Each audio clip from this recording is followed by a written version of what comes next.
I'm going to show you today how to work Barbara Walker's number 4 double increase.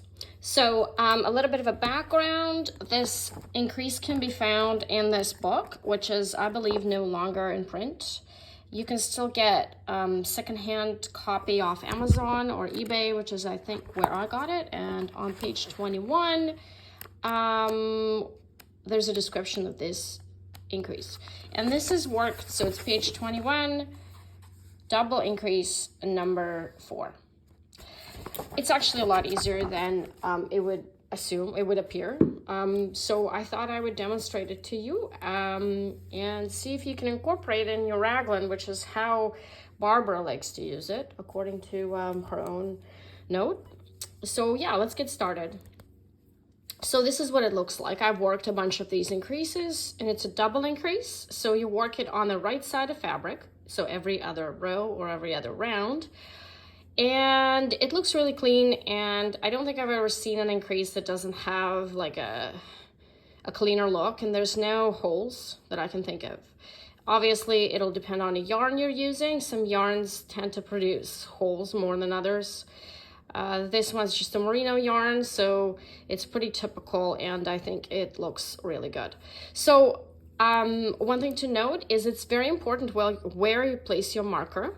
My marker is placed on the right of the center stitch, or seam stitch, how she refers to it.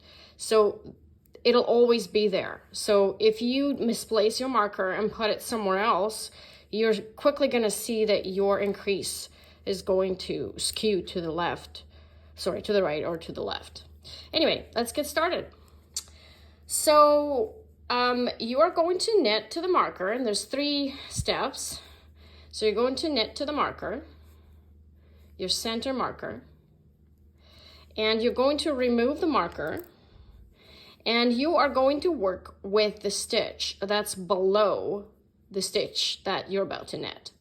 So the stitch that's below you're about to knit is this stitch here, and it has a right leg and a left leg.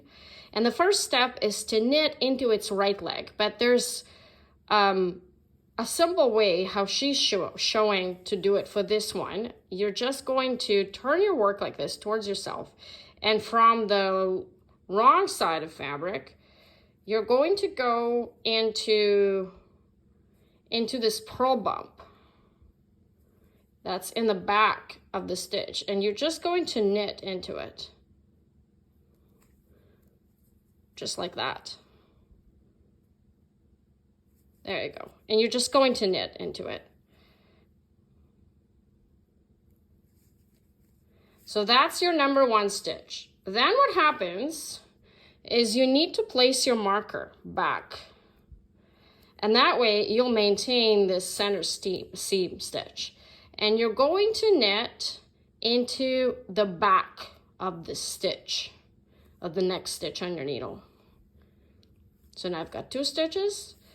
And the third step is you're going to pick up the left leg of the stitch that was behind, that you just knitted into, of the same picked up stitch that you in the first step. But instead of right, like you knit into the right leg, now you're going to knit into its left leg. So with your left hand needle, you're going to pick up the left leg and knit into its back.